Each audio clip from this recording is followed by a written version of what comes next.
Before, when you married the president, you said, I'm not going to give a political speech. Now we see a different side of Laura Bush.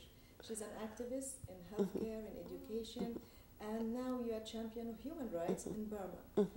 Why did you choose Burma, and how can you choose one cause as opposed to other in terms of human rights? Well, I just became very interested in Daw San Suu Kyi, who's a political prisoner in Burma. She's a Nobel Prize-winning woman.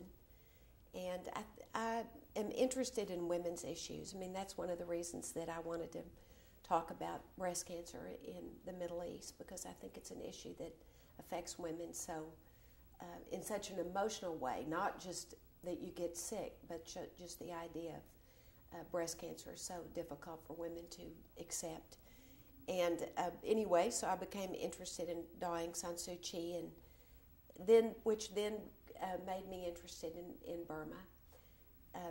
So that's one of the reasons I've spoken out last August, a year ago, when when everyone watched how the Buddhist monks in Burma who were protesting peacefully were brutally assaulted, and those protests broken up. And so it just made me want to say something about it, just in support of the people of Burma. But I also am interested in the rights of the people of Palestine, in the people of the Middle East. I want to see peace there. I hope we can see a world that's free from terrorism. No mother wants to live like that, where she's worried that her children and the people she loves might die in a terrorist attack. And I think it's really important for all of us, and especially for women around the world, to stand together and say enough is enough. Let's stop this, and let's live in peace, and let's have peace with each other. Now, you talk about women's issues and you're interested in them. Would you like to see a woman president, regardless of which party? No, I would like to see a Republican woman as president. But, I mean, regardless. Sure, I mean, I think it's, obviously, I think it's important for women to be involved in the political life of their country, and I hope that more and more women in the United States become involved in politics in the United States, and I hope we see it worldwide, because I think women can bring in an interesting perspective. Now you are very popular here. Your popularity rate is quite high. What would you say that's your major achievement in the last 7 years in the White House? Well, that's a difficult question to answer. I hope that there are a lot of things that obviously that I've worked on. I've always been interested in education. I've always been interested in literacy. I'm a librarian. That was my career. And so I hope that education is better in the United States because of the President's No Child Left Behind Act, but also because of ways that I've supported it. I hope that UNESCO, I'm the honorary chairman of the United Nations Decade of Literacy, and I hope that the UN and the goals of UNESCO for every country to increase literacy have gotten, at least we've been able to get the message out to governments that it's important for them to make sure they invest in the literacy and the education of their citizens. I think that would go, if citizens were educated everywhere, I think it'd make us a more peaceful world.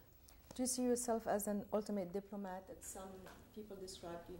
I didn't think of that. I would have never thought of that when George was elected. You know, when he was elected, I expected to only work on domestic issues. It didn't occur to me that what happened on September 11th would happen, and then what followed this real interest of his and mine to see peace, to see an end to terrorism would happen.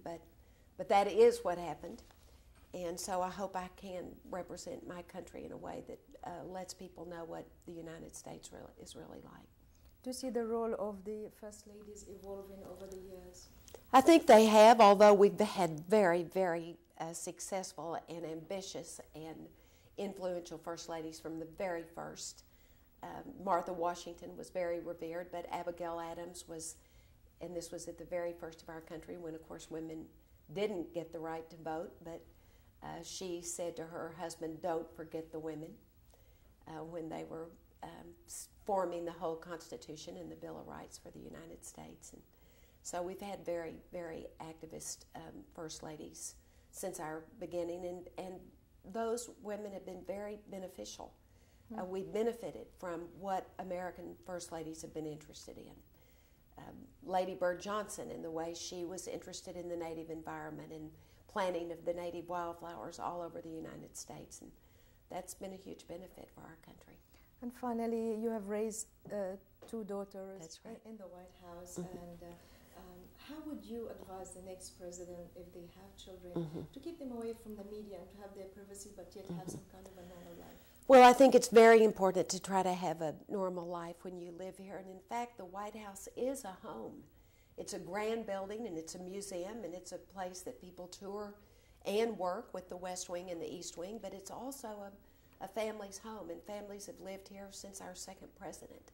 And families that have lived here have celebrated things like the wedding that we just celebrated 2 weeks ago. They've had tragedies, they've had triumphs, they've had a happy family times. And so my advice would be to make this a home for your family. You know, make it a place where you can have meals together and laugh together and watch television together and, you know, do all of the things that families do everywhere, and that make really wonderful family memories for your children. Mrs. Bush, thank you very much for your time. Thank you so much, Nadia. Appreciate it very much. Thanks a lot.